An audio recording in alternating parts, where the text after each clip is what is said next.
KW, Kisah Hidup Nabi berdasarkan sumber klasik.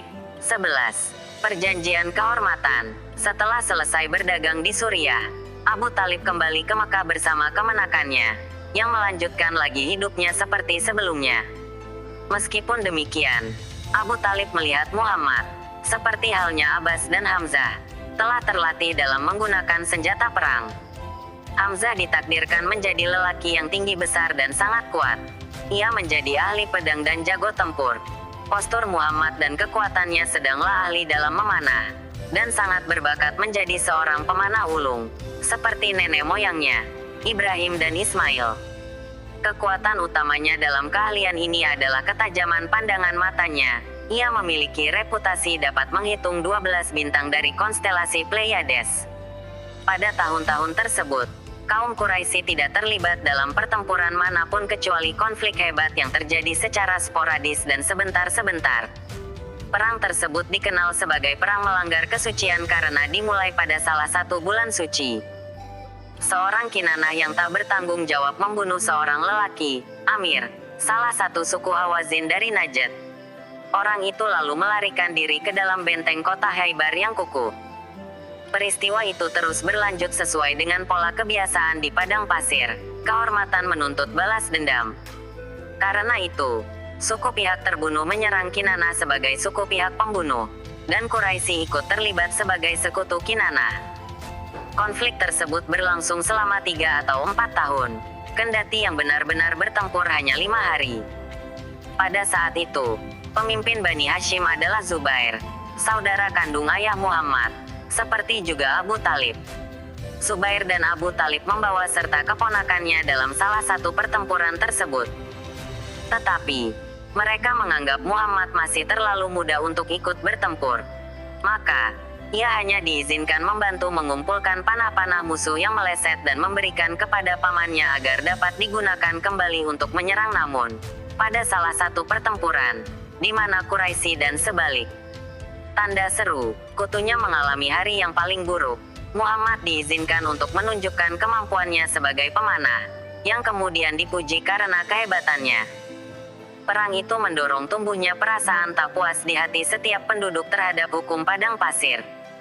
Sebagian besar pemuka Quraisy telah melakukan perjalanan ke Suriah.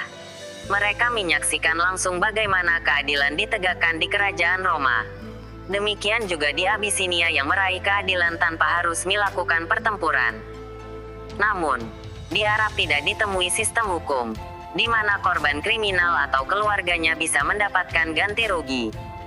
Di samping itu, adalah wajar bila perang melanggar kesucian seperti konflik-konflik lain sebelumnya membuat banyak orang memikirkan berbagai cara dan strategi untuk mencegah peristiwa itu terulang kembali.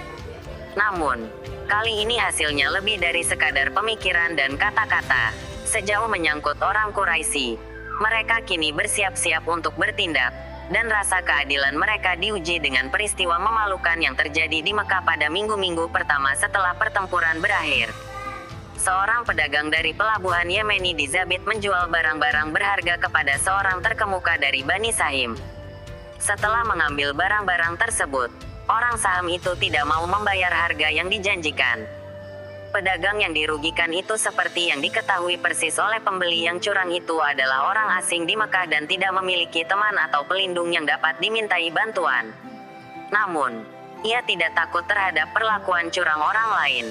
Lalu, sambil berdiri di tebing Abu Qubais, dengan lantang, fasih, dan berapi-api, ia menyeru kaum Quraisy agar keadilan ditegakkan.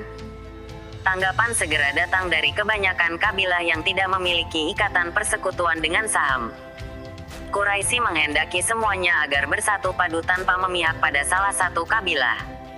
Namun, sebagai keturunan Qushay, dalam persatuan tersebut masih terdapat sebuah ketegangan akut yang memecah mereka menjadi 2 kelompok, kelompok Harum, dan kelompok sekutu, serta saham adalah bagian dari kelompok kedua. Salah seorang pemimpin di kelompok pertama dan juga seorang yang terkaya di Mekah saat itu adalah pemimpin Taim, Abdullah ibn Jutan. Kini, ia menawarkan rumah luasnya sebagai tempat pertemuan bagi semua pencinta keadilan. Hanya Bani Abd al-Syams dan Naufal yang tidak hadir. Sementara Bani Hashim, Bani Muthalib, Bani Zuhroh, Bani Asad, dan Bani Taim semuanya terwakili. Serta ke dalam mereka kini bergabung Adi, salah satu kabilah dari kelompok sekutu. Keputusannya, setelah melalui diskusi serius, diperlukan adanya suatu aturan kehormatan untuk menegakkan keadilan dan melindungi yang lemah. Mereka pun pergi bersama ke Ka'bah. Di sana, mereka menyiramkan air ke atas Hajar Aswad. Air itu dibiarkan jatuh mengalir ke dalam suatu wadah. Kemudian, masing-masing meminum air yang disucikan itu.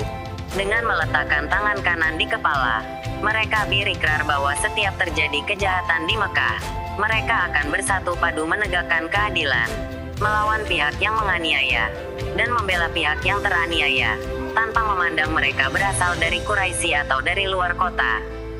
Orang saham itu kemudian dipaksa membayar utangnya, dan tidak satu pun kabilah yang abstain dalam perjanjian itu menawarkan bantuan mereka.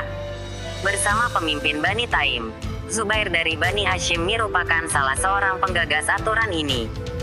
Ia membawa serta kemenakannya, Muhammad, yang turut berikrar. Beberapa tahun kemudian, Muhammad menuturkan, "Aku hadir di rumah Abdullah ibn Jutan pada pembuatan perjanjian yang istimewa. Aku tidak akan menggantikan keikutsertaanku itu demi segerombol unta merah. Dan, jika sekarang, dalam Islam, aku diundang untuk menghadirinya, aku akan dengan senang hati menyambutnya." Dalam kesempatan itu, hadir pula sepupu tuan rumah mereka, Abu Quhafah dari Bani Taim, bersama putranya, Abu Bakar usianya 1 atau 2 tahun lebih muda dari Muhammad dan di kemudian hari menjadi sahabat terdekatnya.